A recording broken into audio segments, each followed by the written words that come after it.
Շնորհակալություն հետաքրքրության համար եւ շնորհակալություն գիտեմ որ բոլորիդ հետաքրքրում է գերիների եւ պահվող անձանց խնդիրը եւ ցավում եմ որ շատերը առանց սպասելու մեր արձագանքին եւ մեր պատմություններին շտապել էին հաստատել իրենց գոնե սոցիալական մեդիաներում որ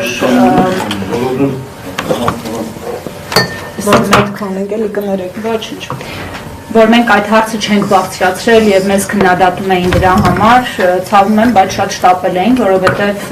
ամենայն պատասխանատվությամբ եմ ասում, որ մենք անգամ ադրբեջանցիների այցի ժամանակ հարցը բարձրացրել էինք, ինչպես նաեւ պարոն Հաջիևի առջեւ ենք բարձրացրել հարցը։ Եվ ավելին ասեմ, որ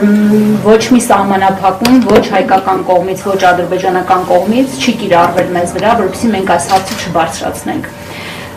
Մենք բոլոր ծանոթ եք երևի, որ միջազգային արձաններում կառույցներում մենք բարձրացրել ենք եւ պարբերաբար շարունակում ենք բարձրացնել այս հարցը եւ Կարմիր խաչի վերջերս բացակայության հանգամանքով պայմանավորված եւս մի ալիք այսպես նամակների գնացել է։ Այդուհանդերձ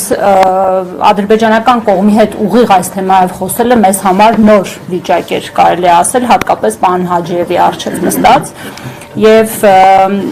մենք փորձեցինք մեր խոսքը ձևակերպել դիվանագիտորեն եւ հիմնավորել նրբանկատորեն, որպիսի արդյունքում կողմերի միջև առաջանա այսպես վստահության եւ փոխադարձ ընկալման զգացողություն, ինչի հետևանքով էլ հույս ունենք, որ այս խնդիրները ավելի արագ կլուծվեն։ Ցավով պիտի ասեմ, որ հստակ եւ կոնկրետ պատասխան չենք ստացել թվի մարդկանց անունների եւ այլն, բայց այստեղ Հայաստանի իշխանություններն են մեզ հավաստիացրել, որ շարունակաբար ջանքեր են կիրառում, պարոն Հաջիևն էլ իր հերթին մեզ հավաստիացրեց, վստահեցրեց, որ շատ ակտիվ բանակցային գործընթաց ընթանում է։ Ես ավարտեմ իմ խոսքս ասելով, որ մենք մեր խմբի ազդեցության մասին ուռճացված պատկերացումներ չունենք։ Մենք մեր չափը, այսպես ասած, շատ լավ պատկերացնում ենք, բայց այդուհանդերձ բոլորս էլ համաձայն ենք, որ այս փոքրիկ այցի, հանդիպման, դեմ առ դեմ խոսակցությունների, զրույցների արդյունքում մենք երևի ավելի ենք նպաստում դրական լուծումներին, քան հակառակը։ Շնորհակալ եմ։